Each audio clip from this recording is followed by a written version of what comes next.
What's happening, my visionaries? Your man J Rob, man, back up in this thing indeed. But yes, another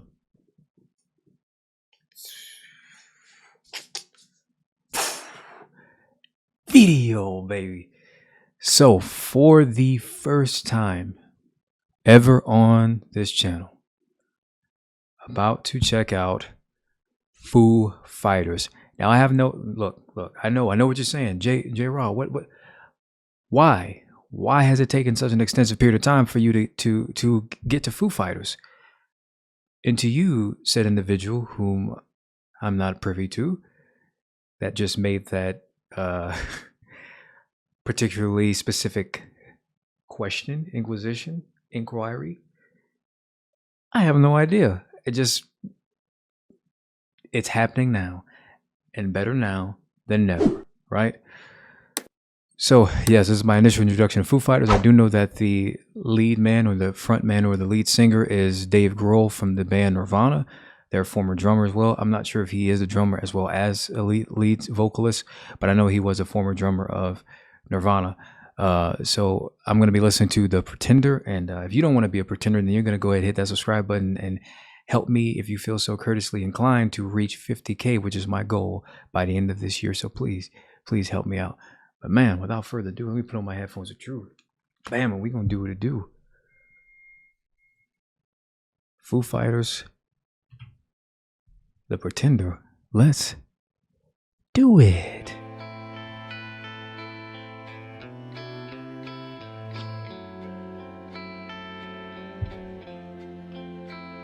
I'm already liking this riff. Ooh.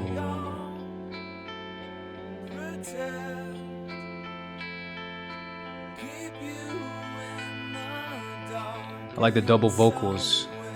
Nice stereo.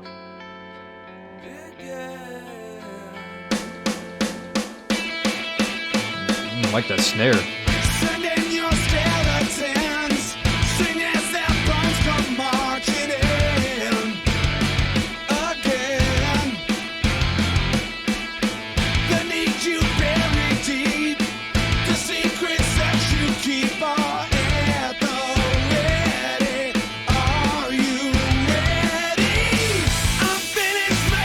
Okay.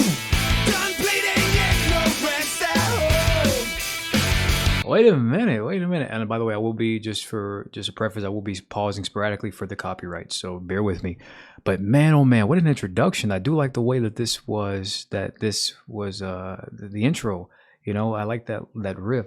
Definitely sounds like it came out in the early 2000s. It kind of have those sort of it sort of had those remnants of the kind of alternative new metal sound to a degree, if I'm not mistaken. I'm not really specific on the genre classification or what genre label this would be ascribed to, but I do know that I do like the way it sounds. I love the way that snare is. It's mixed beautifully. I love how crisp it is. The way that it's tuned is chef's kiss.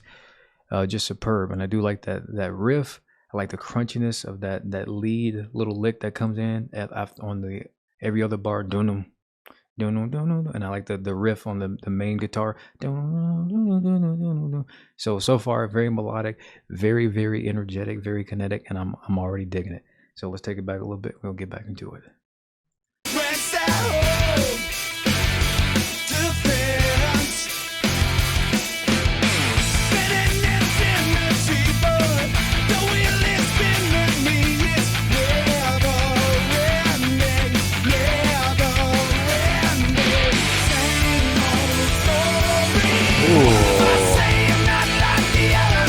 I like that riff on the pre-chorus.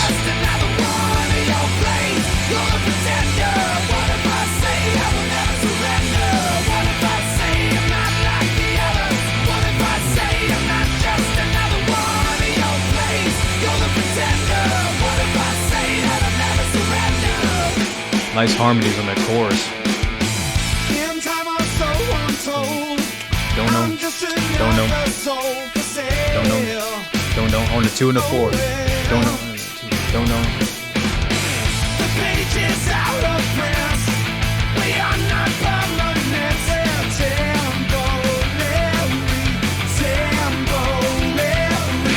Same old story. What if I say I'm not lying?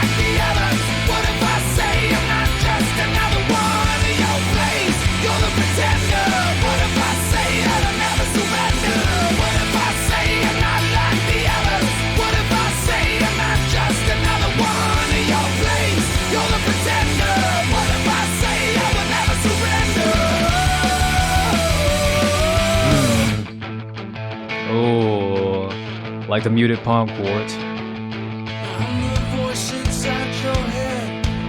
Oh, that sounds like a little phaser, pedal, flanger, the way it's panning.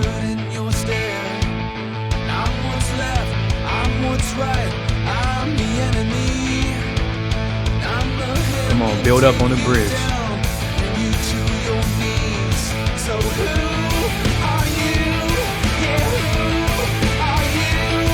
Hold on, before it goes off, I'm sorry. I know. You're saying, J-Rod, why are you disrupting the flow? I have to, man, copyright. But, don't blame me, blame YouTube. I'm not culpable, I promise. But man, oh man, before it gets ready to drop, because I know it's about to get ready to drop after this bridge. But man, oh man, I love how energetic this track is, man. How vivacious it is, man. How just kind of sort of in your face. It almost has a little bit of musings of punk rock, a little bit in the elements too, in the way that the composition is structured. With that sort of drumming style, right? I'm not sure. I'm not privy necessarily on the technicalities of what that terminology is for that drumming style. I think it's in 4/4, but I don't know the particular style that is. It's definitely not double time. But anyhow, irrespective, this song is absolutely a bop. I love the energy in it. I love how kinetic it is, how much it's driving, right? Definitely. And this is obviously one of their more popular songs. I'm sure they have some deeper cuts that I'm going to, listen to later, but definitely not a bad way to introduce the band. But anyhow, let's get back to it.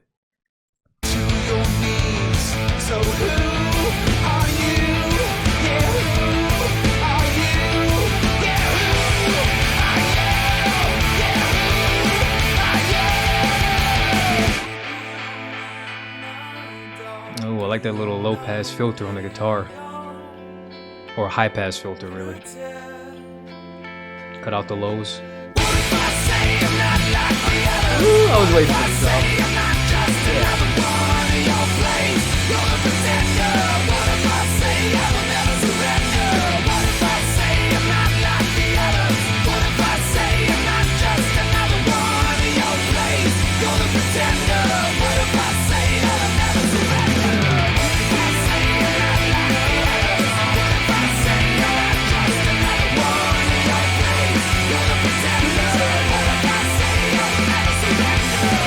Ooh, I like those drum fills.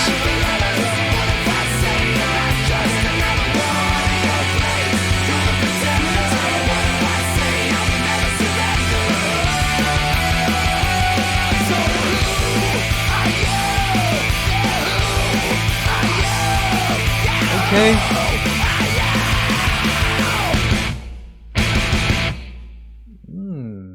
Nice little scream, little guttural scream at the end.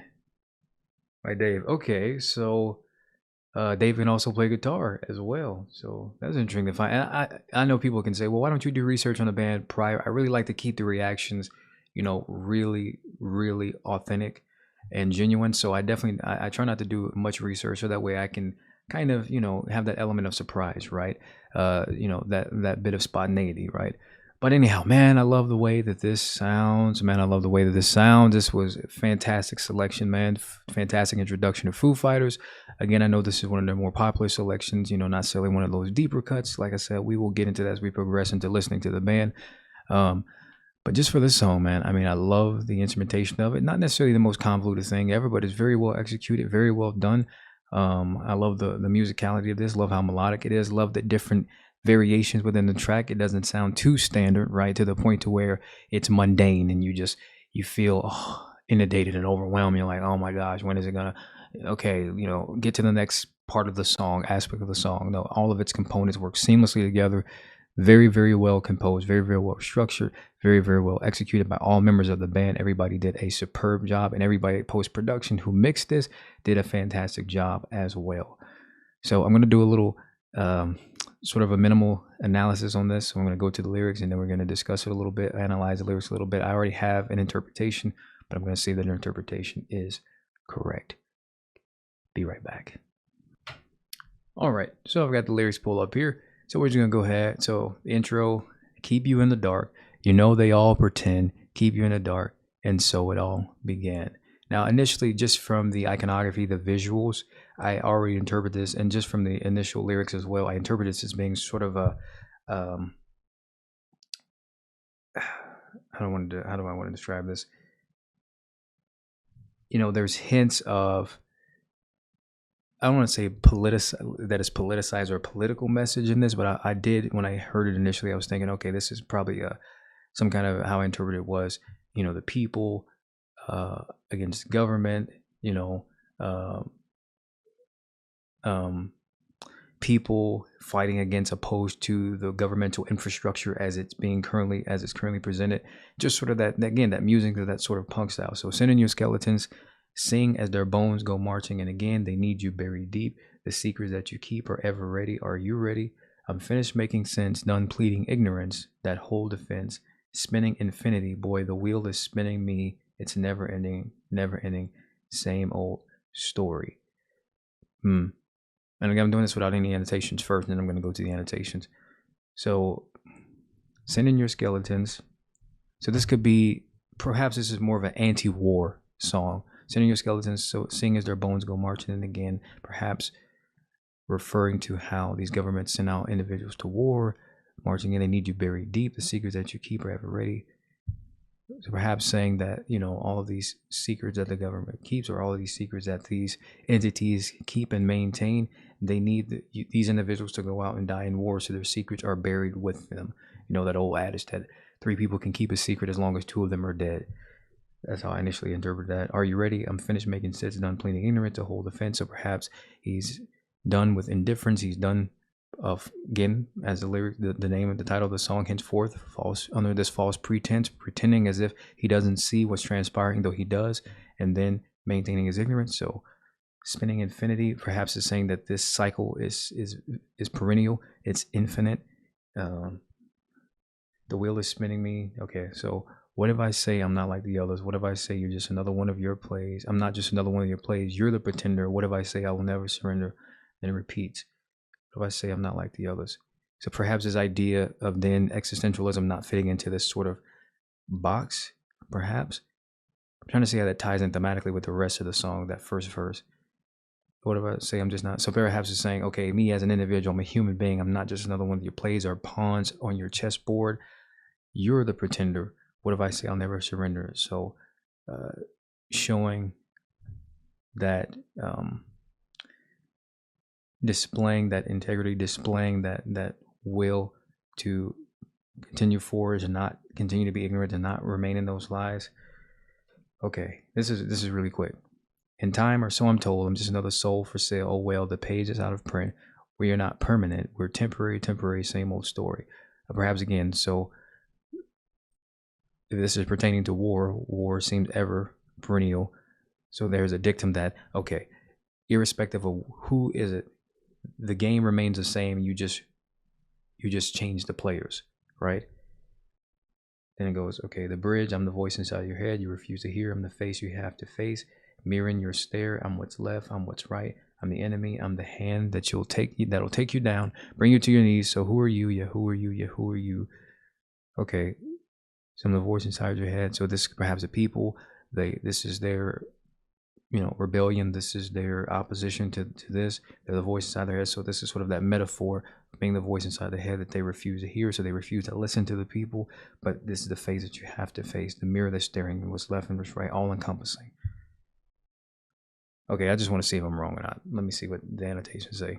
In time, everyone dies, so we're told time out of God, sing will reap this soul. Henceforth, there's another soul for sale. Implies that things have changed. Okay.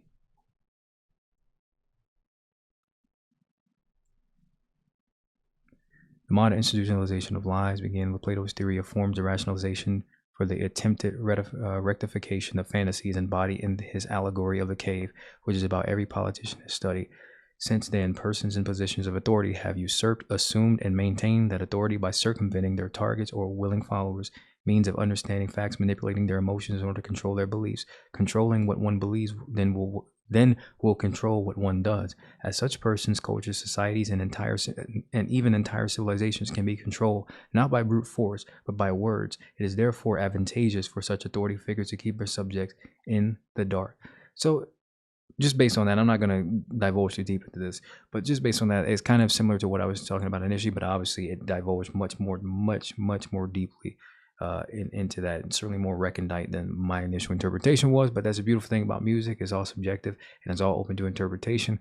So I hope you guys enjoyed it. If you did, go ahead, leave a like, comment, and subscribe. And only thing left to say is, vision, I salute to you. Remember, stay blessed, never stress. Most of you do your very best. Live, love life. Because why? Because life is beautiful. That's why I'm going to catch y'all on the flip side. I'm out, man. Deuces.